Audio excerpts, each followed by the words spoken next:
Sea is synonymous for work in Castro, a small port in Italy's Puglia region, but fishing nets no longer bring in the fish they used to. As well as rising sea temperatures and intensive fishing putting pressure on the marine ecosystem, so too are macro and microplastics. Much of this pollution comes from so-called ghost nets, lost fishing nets lying on the bottom of the Adriatic Sea. ADRINET is a European project trying to put an end to the harm caused by these abandoned nets. Both professional fishermen and divers are taking part.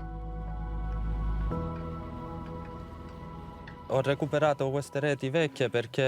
these old fishing nets because it's a synthetic plastic material and it's the cause of the pollution on the seabed. It's bad for us fishermen too, for us and for everyone, because we're going to eat contaminated fish that have eaten the plastic from these nets. Italy is coordinating the ADRINET project. Albania and Montenegro, two countries aspiring to join the EU, are also taking part.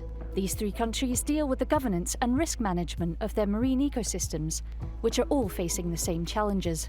ADRINET's total budget is just over €1 million. 85% is financed by the European cohesion policy, and the rest is paid by the three participating countries.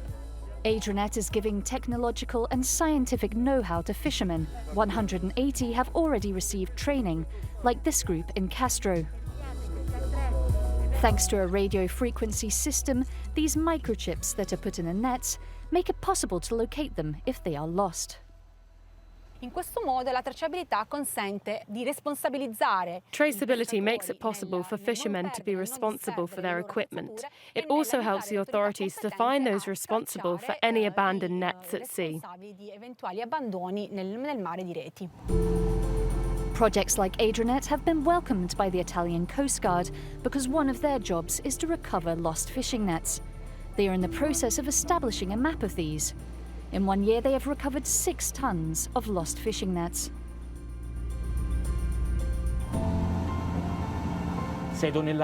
We did some sums, and 6 tons is about 200,000 plastic bottles on the seabed.